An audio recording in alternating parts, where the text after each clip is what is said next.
Homemade Vietnamese broths are incredible, and we're paired with egg noodles, umami wontons. This is the perfect meal.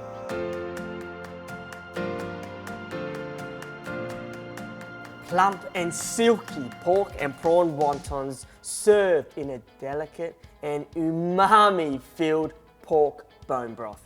A recipe derived from my mum's, but now uniquely mine. This is me wonton noodle soup.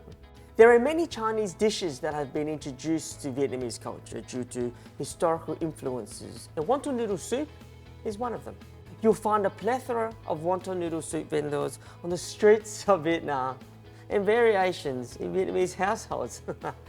Today, I'll be showing you my family recipe. Let's put the E's in Vietnamese. The pork bone broth in this recipe takes the longest. So what I've done here, I've got some pork neck bones that I've pre-blanched in some hot boiling water and then washed it under the tap just to get rid of all those impurities because we don't want any of that debris in our broth. Next, let's go with a brown onion. Just take the bottom off, but leave the skin on. This will add nice, natural, yellow, golden color to the broth. Ginger, just to cut through that natural, porky flavor. Some dry shrimps, okay, natural umami, beautiful, beautiful stuff. If you can't get dry shrimps, you can go without. But dried squid also works well. Fish sauce, again, umami. Be generous with that. Use a good quality one, please. You don't want to use any fish sauce that's essentially a concoction. It should only say sea salt and anchovies. Anchovy salt, gentle sprinkling. Beautiful umami again. If you don't have anchovy salt, you can use MSG or you can just go without.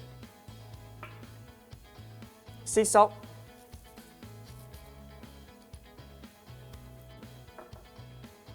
Some rock sugar. If you don't have rock sugar, just use 2 tablespoons of white sugar. And some coriander roots. What we're going to do now, we're going to top it up with some water and then we're going to bring it to the boil. Bring it to the boil. And if you can't get pork neck bones, what you can use instead, anything porky and bony. So pork ribs, pork shoulder bones, even pork tail bones. But I just prefer pork neck bones because the ratio between pork and marrow is quite nice, which means you get natural sweetness along with a creamy and rich broth as well. But we'll let that get to the boil and then we'll simmer it. In the meantime, let's move on to the wontons. So we're making pork and prawn wontons today. Just got some pork mince. In here, we've got some prawns that I've processed. These were prawn cutlets. I turned the body of the prawn into a paste. So I've just chucked it into the food processor, giving it a nice blitz. Removed the tail third of the prawn. That's going to provide some beautiful texture later on, but we'll fold that through the pork a bit later. In with the prawn mince. Beautiful, look at that. Spring onions. Natural sweetness, right? We all love spring onions. Oyster sauce for that umami. Lovely. Sesame oil. Beautiful, very fragrant. Love the use of sesame oil. This is a toasted sesame oil, so a bit of extra layer to that flavor. Anchovy salt. You can use MSG, but I prefer anchovy salt. Beautiful. Sea salt. Lovely. Bit of sugar.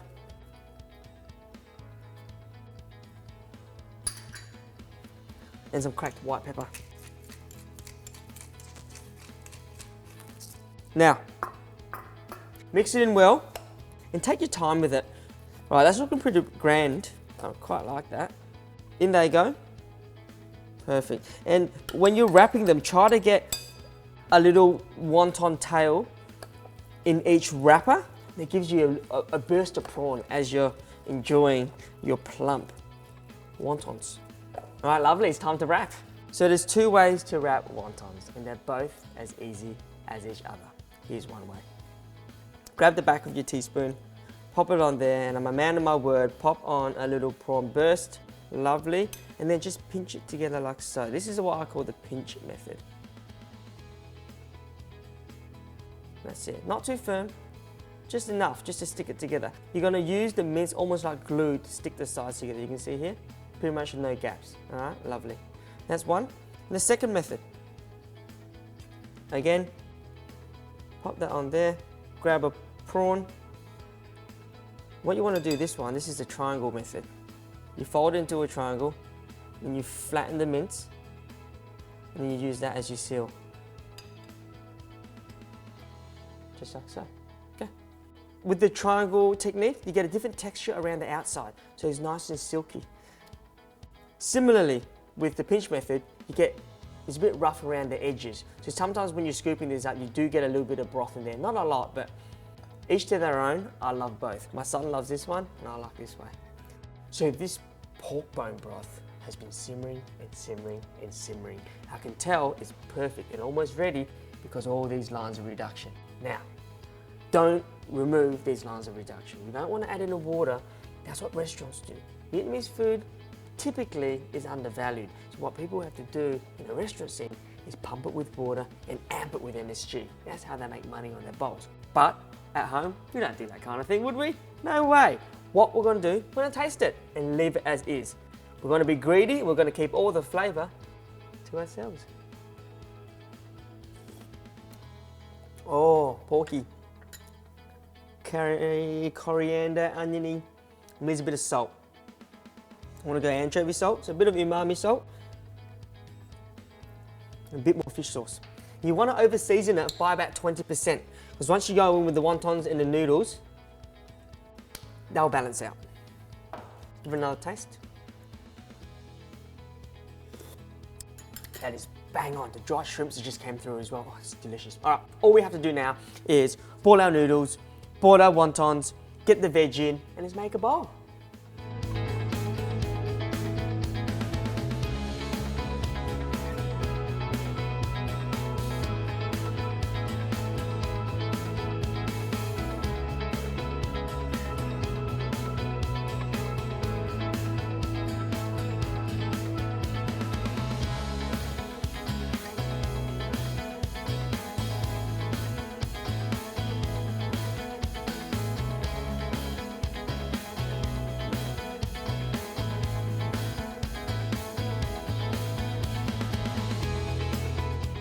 And there we have it, my wonton noodle soup.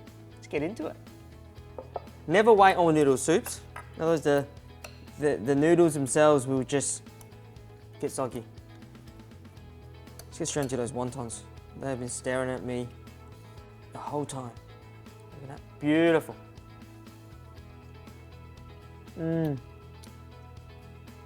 Silky skin.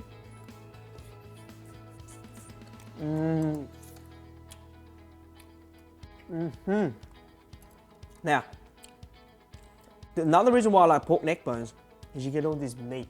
I'm not sure you can see that there, but you get all this meat here. That's edible. Oh, it's just falling away. It's just falling away, look at that. Wow. Let's try the noodles.